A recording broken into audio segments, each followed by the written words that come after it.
All right, good afternoon. As you know, in about 44 minutes, and I'm sure they will be on time, the President's Security Council for the month of September. Mr. Sang-Jin Kim, who is the Chargé d'Affaires of the Permanent Mission of the Republic of Korea, will be here to brief you on the program of work. As a reminder, for those of you who are connected by Zoom, there will be no Zoom connection for that briefing, but you will be able to follow it on UN Web TV. Our good friend Sharon Birch, spokesperson for the President General Assembly, will be here to brief you tomorrow, which we expect, sadly, to be her last briefing as the representative of the PGA. Over the long weekend, you will have seen that the Secretary General was in Tianjin in China, where he was invited to take part in the Shanghai Cooperation Leaders Summit. Speaking during the Shanghai Cooperation Organization's Plus session yesterday, the Secretary General said that we are moving towards a multipolar world. We need principled leadership to strengthen multilateralism, uphold the rule of law, and deliver for people, as reflected in the Pact for the Future. He added that the Shanghai Cooperation Organization is uniquely positioned to help shape a more peaceful, inclusive, and sustainable future. Turning to the situation in Ukraine, the Secretary General told the leaders of the summit that it is past time for a ceasefire leading to a just, comprehensive, and sustainable peace in line with the UN Charter, international law, and relevant UN resolutions. The Secretary General also reiterated his call for an immediate and permanent ceasefire in Gaza, an immediate and unconditional release of all hostages, unimpeded, safe, and sustained humanitarian access. We shared those remarks with you. While there, he had several bilateral meetings, including with the President of China, the Secretary General of the Shanghai Cooperation Council, the Prime Minister of Cambodia, and the President of Iran. You will have seen all those readouts that we shared with you during the weekend. He now arrived in Papua New Guinea. Earlier today, he met with the Governor General, Bob Bofeng Dade, as well as the Prime Minister, James Marape. Later in the day, during a press conference with the Prime Minister, the Secretary General said he was honored to be the first UN Secretary General to visit Papua New Guinea and to join in celebrating 50 years of the country's independence. For the past 5 decades, he said, Papua New Guineans have taken on a profound task to weave their breathtaking diversity into one people, one country that leaves no one behind. Papua New Guinea has long led the charge for climate justice, he said, and as we approach the UN Climate Conference in Brazil later this fall, he added that the world must move faster to keep the 1.5-degree limit alive and also to produce a credible path to achieving the 1.3 trillion United States dollars objective decided in Baku during the last climate conference. Tomorrow, the Secretary General will address a special session of Parliament to mark the 50th anniversary of the country's independence. We've shared those remarks with you under embargo. And you should be able to follow those on the UN Web TV if you're up in the middle of the night. You will have seen that over the weekend, we issued a statement on Yemen in which the Secretary General strongly condemned the arbitrary detention of UN personnel by the Houthi de facto authorities in Yemen.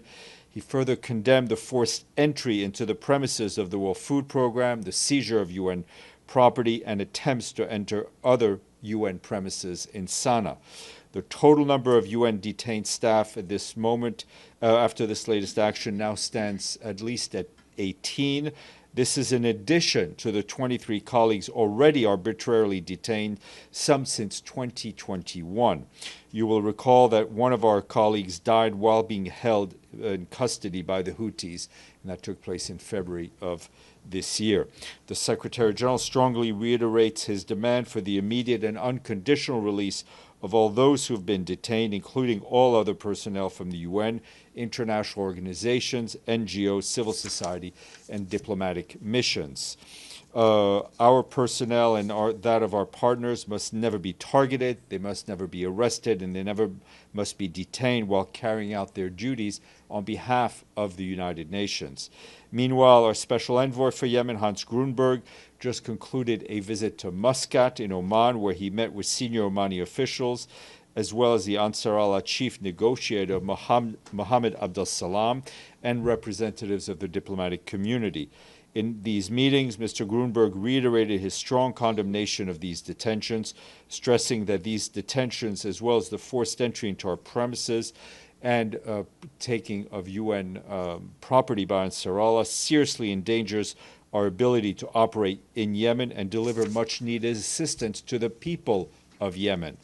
He also emphasized that these actions put all UN staff and operations at risk and and underscored the fundamental obligations to respect and protect the safety of our colleagues.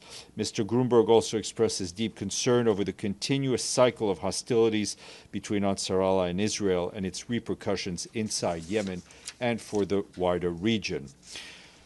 Turning to Afghanistan, you will have also seen over the weekend we issued a statement which the Secretary General said he is deeply saddened by the devastating loss of life caused by the Sunday's earthquake in the eastern Nangarhar province in Afghanistan. He expressed his solidarity with the people of Afghanistan, extended his sincere condolences to the families and victims, and wished a speedy recovery to those injured. He also said the UN in Afghanistan will spare no efforts to assist people, but noted that current humanitarian funding is insufficient to address the needs. He called for additional resources to be urgently dispatched to respond to the tragedy and crisis at hand.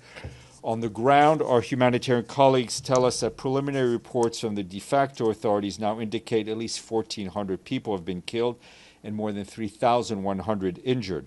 Casualty figures are expected to rise further as search and rescue teams reach affected areas. We have dispatched at least 25 assessment teams to the region to assess the situation. We're already supporting the response by deploying critical items to areas that can be reached. For example, our colleagues at UNHCR, the UN Refugee Agency, are deploying pre-positioned essential relief items from stockpiles in Kabul. That includes tents, that also includes blankets and solar lamps. Our humanitarian colleagues note that an immediate priority needs to include emergency shelter, critical medical supplies, drinking water, and emergency food assistance. The de facto authorities have launched an immediate response, flying hundreds of medevac cases to regional hospitals for care and clearing blocked roads. They also humanitarian partners are also seeking ways to mobilize additional air assets to reach those in need. Shelter material and medical supplies are running low, and the current funding is insufficient to address all needs, as we've been saying. Our emergency relief coordinator, Tom Fletcher, called for the international community's support to scale up emergency relief efforts. We and our partners are developing an emergency appeal, and we'll keep you posted. Yesterday, the Deputy Emergency Relief Coordinator, Joyce Masuya, released $5 million from the Central Emergency Response Fund to help kickstart our response, and that will be matched by $5 million from the Afghan Humanitarian Fund. Our colleagues note that the earthquake has added death and destruction to a country already facing multiple crises, including severe drought and a return of millions of Afghans from neighboring countries. Our UNHCR colleagues also report that a number of the victims had recently returned from Pakistan, where they had been forcibly returned to Afghanistan. Turning to the situation in Gaza, the Office for the Coordination of Humanitarian Affairs warns that military activities continue in and around Gaza City, but also in the south, taking a heavy toll on civilians, including deaths, injuries, and further displacement. Our colleagues report that people continue to flee, mainly towards the coast, and since August 14th, our partners monitoring population movements have recorded more than 76,000 new displacements. More than 23,000 of these movements were from northern to southern Gaza. Most of the remaining displacement was within Gaza Governorate. OCHA also says that coastal areas in the city are already extremely crowded with tents, forcing some of those fleeing Gaza City to move north to coastal areas near Zikim, although those areas are under displacement orders. Meanwhile, there continues to be daily reports of malnutrition-related deaths in Gaza. Our colleagues from the World Food Program say the situation continues to deteriorate, noting that families without able-bodied members face the highest risk of severe malnutrition. For this reason, last Tuesday, WFP resumed the distribution of digital vouchers following a 5-month pause and have so far reached 22,500 people, prioritizing vulnerable groups, including people with disabilities and female-headed households. We and our partners are also continuing to transport food and other medical supplies to and from the crossings, but the current situations on the ground have not yet allowed us to resume community-based distribution. WFP said violence among crowds and convoys make organized distribution nearly impossible to put civilians and staff at risk. Adding to these difficulties are congestion at entry points and supply shortages. Only a ceasefire will ensure the necessary conditions for a massive response to prevent famine spreading further. During the previous ceasefire, as you know, we reached nearly every single person in the Gaza Strip with life-saving aid, and we can do this again. Meanwhile, OCHA reports the movement of humanitarian teams inside Gaza remains heavily restricted. Between Friday and Monday, about 1 in 3 planned missions were either impeded or outright denied by Israeli authorities. That's 12 out of 37 movements that we coordinate with them. As a result, many missions couldn't be completed. Restrictions also impact the pipeline before it reaches Gaza. Our colleagues leading on logistics say that strict physical inspections by Israeli authorities continue to significantly delay aid clearance at Ashdod port. Meanwhile, yes, I'll leave it at that. Turning to Sudan, first of all, we have a new humanitarian coordinator and resident coordinator for Sudan, and that is Denise Brown, who you will have remembered not too long ago was our resident humanitarian coordinator in Ukraine. She comes to us with quite a lot of experience, as you know, and we congratulate and welcome her.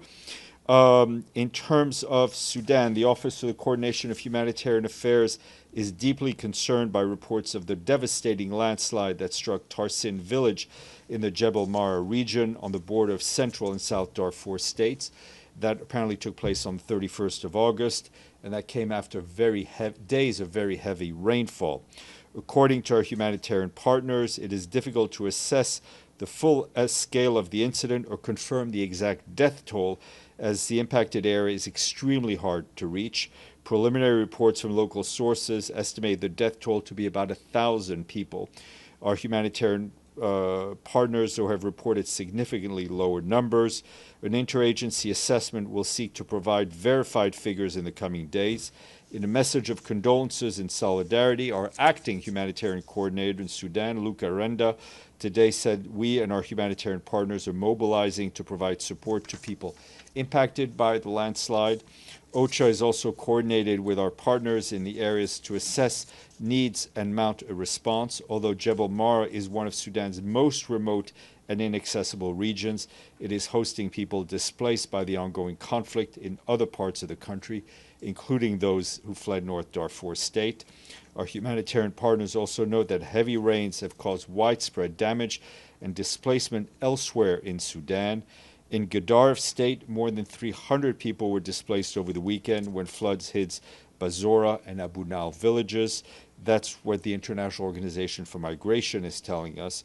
In South Darfur, torrential rains displaced 750 people in Safia and destroyed more than 100 homes on August 31st. Impacted communities urgently need humanitarian assistance, including water, sanitation, hygiene services, emergency shelter, and many household items. Meanwhile, our humanitarian colleagues are also gravely concerned by the humanitarian situation in El Fasher. Continued shelling has reportedly killed at least 7 civilians and wounding more than 70 others in recent days. The absence of safe passage for those wishing to flee the violence continues to trap civilians in the besieged city. Recent satellite image reportedly shows more than 30 kilometers of earthen walls surrounded the city, further restricting the movement of civilians. A reminder that the Secretary General has called for an immediate ceasefire around El Fasher, stressing that civilians must be protected, safe passage must be guaranteed, and humanitarian aid must be allowed in without delay and without obstruction. And our colleagues at the UN Humanitarian Air Service, which, as you know, is operated by the World Food Program, tells us they had to end their fixed-wing air service in Nigeria last week due to lack of funding. For 9 years, The service has transported humanitarian staff, medical supplies, and critical cargo to and from the epicenter of the crisis in Borno and Yobe states, in a country that has experienced unending conflict for the past 16 years of conflict. Road transport remains extremely dangerous, and air transport is essential. In 2024, UNHAS flights had carried more than 9,000 passengers. Already this year, 4,500 humanitarian staff had relied on the service to reach affected areas. UNHAS cannot continue without funding. $5.4 million is needed to remain operational for the next 6 months. Without this funding, the humanitarian response in the Northeast risks being cut off from the very people it needs to serve.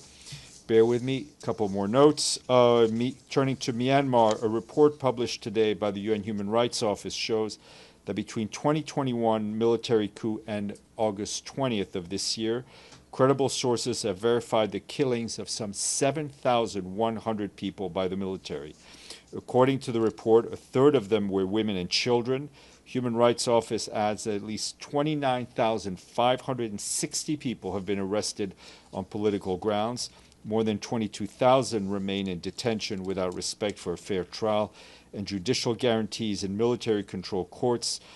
Since the escalation of hostilities in Rakhine, hundreds of thousands more people have been displaced. The UN, we estimate that some 150,000 Rohingyas have fled to Bangladesh since November of 2023, joining nearly 1 million refugees already staying there. And another resident coordinator I wanted to announce, and that's Arnild Spence of Norway, who assumes her role as the resident coordinator in Bosnia-Herzegovina. She brings to the job almost 30 years of experience. Edie, speaking of slightly over 30 years of experience. Slightly. Slightly. Thank you, Steph. A couple of follow-ups. First, did the Houthis give any reason why they sacked the UN offices and arrested, detained so many UN staff? Look, first of all, UN staff should not be detained. What the reporting seems to indicate some sort of security issues, but our staff, regardless of what is going on, should be protected. UN premises cannot be entered in that manner. Secondly, during the meeting of the Shanghai Cooperation Council, did the Secretary General make any attempt to meet the Russian President, Vladimir Putin? There was no specific bilateral setup. And thirdly, there are rumors floating around that because of the Trump administration's ban on Palestinians, including President Abbas, from coming to the high-level General Assembly meeting at the end of the month, that the UN might move either the meeting or the high-level segment on a two-state solution to Geneva. Look, I have nothing to share with you officially. Rumors are rumors, but obviously I think that the participation of a senior Palestinian delegation to that conference seems to me essential for the topic that will be discussed. Deji. Yes, a follow-up on that question. Has the UN reached out for U.S. government to a further clarification of this policy? I know we are reaching our colleagues are reaching out to the State Department. I don't have an update on the contacts as of yet. Okay. During the Secretary General's meeting with the Iranian president in Tianjin, we all read the note. But have they talked about recent development of the imposing of sanctions by European countries? Look, the discussion was focused on regional developments, obviously on the nuclear issues, but I'm not going to give you more detail than what was in the readout. Okay, can you remind us what is the position for UN on this latest development, the reimpose of snapback sanctions? Well, I think I read it out twice last week. So usually when I read out something the third time, I get it wrong. Abdelhamid, and then Michelle. Sorry. Thank you, Steph. There are news about Lazzarini stepping down. Can you confirm? Do you have He's not stepping down. I think his mandate's coming to an end at the in next early-ish next year. Is the SG now considering other candidates? Well, obviously somebody will be appointed to succeed him. Yep. Yeah. Thank you. The second thing, Dalal Hawamda is a 14-year-old girl near Hebron in the village of As-Samua. Settlers ran over her, almost killed her. She's in critical condition. Such a crime, why doesn't come in the briefing? I have not seen that specific report, but we'll look into it. Michelle. Sorry, just clarifying, while the SG was in China, he didn't cross over with Kim Jong-un, did he? No, they were not there in China at the same time. Sorry, Linda, and then we'll go. Thank you, Steph. Apropos of Yemen, what is the UN's role? Can you shed some light in terms of what the UN's role is in the non-Houthi-controlled areas of Yemen where, well, I mean, the UN's role is primarily, in Yemen, is probably humanitarian, a country where people, regardless of where they live, face tremendous humanitarian challenges. So there's a big presence in the south, the east, the other parts of the country as well? Yep. Thank you. Zara. Hi, Steph. Iran, Russia, and China, in a letter to the Security Council and the Secretary General, have stated that the attempt by the 3 European countries to trigger the snapback mechanism violates the provision of the JCPOA and Resolution 2231 as the dispute resolution mechanism under JCPOA haven't yet been fully exhausted. They have called for the move to be considered null and void. What is the Secretary General's position on this matter? Well, that will be an issue for the Security Council to decide. This, as you know, the UN is not a party to the JCPOA. The Secretary General's message is for Iran and for the countries parties to JCPOA to use this window of opportunity to intensify their diplomacy. Yes, please. A follow-up on Shanghai Cooperation Organization Summit. During his statement in Tianjin, the Secretary General says we are moving towards a multipolar world, and the SCO is also now the world's largest regional organization by population and geography. How does the UN view this expansion of SCO influence in global governance? Well, you know, the Secretary General has been saying for quite some time that we're moving into a very much a multipolar world. He has also very publicly said that it is important for the UN to work with the various groupings that we are seeing, whether it's the SCO, the G20, CARICOM, I mean, all of the African Union. This is all part of the kind of the layered multilateralism that the Secretary General often speaks about. Alex, and then Stefano. Thanks, Steph. I have a follow-up on Yemen. You've mentioned the seizure of UN property. Could you please be more specific, like what we're talking about? My understanding is I think there was some electronic equipment taken.